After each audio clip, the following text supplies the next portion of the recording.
अशोक गहलोत कह रहे हैं कि बीजेपी का राजस्थान में कोई चेहरा नहीं, सेम फेस का, किसी का लेवल नहीं है जो मेरे सामने खड़ा रहे, वो पीएम को आगे कर देते हैं। मुझे लगता है कि इससे ज़्यादा हास्यास्पद कुछ नहीं हो सकता, क्योंकि राजस्थान में पार्लियामेंट्री बोर्ड ने ये तय किया, और केवल राजस्थान नहीं, अनेक प्रदेशों में ऐसा होता है भारतीय जनता पार्टी में।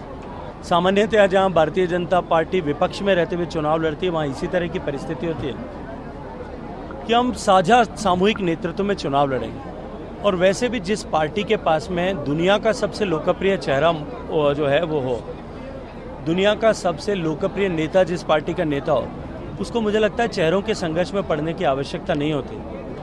मुख्यमंत्री कौन होगा, मुख्यमंत्री दायित्व के साथ में कौन काम करेगा, राजस्थान का नेतृत्व कौन करेगा, ये तय पार्लियामेंट्री बोर्ड को करना है।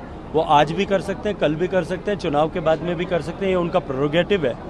जिस किसी को भी जिम्मेदारी देंगे, जिस किसी को भी दायित्व मिलेगा, हम सब लोग मिलकर के वो यशस्वी हो और हमारी सरकार सफल हो और हम अपने वादों को पूरा कर सकें, अपने संकल्पों को पूरा कर सकें, इसके लिए काम करेंगे। राजस्थान के जो बर्खास्त मंत्री हैं, राजस्थान के बर्खास्त मंत्री राजेंद्र गुड़ा, उनके खिलाफ पास्को का एक्ट है और सरकार अब सरगर्मी से उनकी तलाश कर रही है, उनकी गिरफ्तारी को लेकर भी। देखिए, सरकार के और सरकार के मुखिया के खिलाफ उठने वाली हर आवाज़ को, चाहे वो वकील हो, चाहे वो प्रतिपक्ष की पार्टी का नेता गजेंद्र सिंह हो, चाहे वो अपनी ही पार्टी के नेता राजेंद्र गुड़ा हो, अपनी पार्टी के विधायक हों, इन सब की आवाज़ को एजेंसीज और पुलिस के दुरुपयोग से दबाने, कुचलने और उस आवाज़ को नेस्तनाबूद करने का पुराना ट्रैक रिकॉर्ड अशोक गहलोत साहब का है।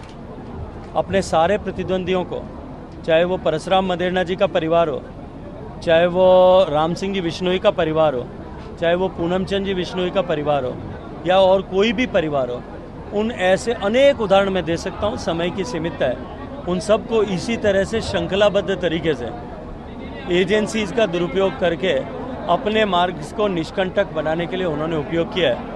वो अपने नक्शे कदम पर अपने ही बनाए हुए रास्ते पर चल रहे हैं। लेकिन अब की बार जब उनके और उनके बेटे के कारनामे लाल डायरी के माध्यम से उन्हीं के मंत्री और उन्हीं के मंत्री द्वारा और उन्हीं के द्वारा बनाए गए मंत्री पद का दर्जा दिए गए नेता, उनकी पार्टी के नेता द्वारा लिखे गए कारनामे जब सामने आने लगे हैं, तब मुझे लगता है कि अब खिसियाई हुई बिल्ली जो है वो खंबा नोचने के लिए मजबूर है। राजन गुट्टा से बातचीत हुई बीजेपी ज्वाइन करने के लिए?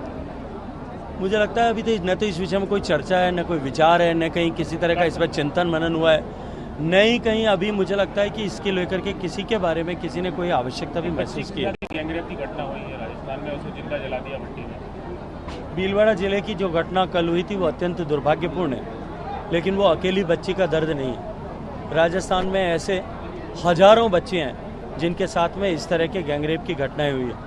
अबोध बालिकाओं के साथ में गैंगरेप हो, युवा तरुण बालिकाओं के साथ में रेप की घटनाएं हो।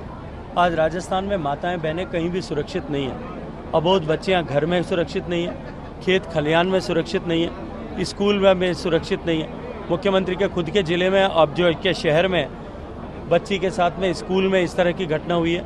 मुख्यमंत्री जी के खुद के शहर में विश्वविद्यालय में इस तरह की घटना हुई है। और न अस्पताल में सुरक्षित है, न एम्बुलेंस में सुरक्षित है, न पुलिस थाने में सुरक्षित है। राजस्थान जो कभी संस्कृति के प्रदेश के रूप में जाना जाता था, जो पन्नाधाय, पद्मिनी, मीराबाई के नाम से पहचाना जाता था, उस राजस्थान को ग्रहण का काला टीका लगाने का पाप इस अशोक गहलोत सरकार ने किया है।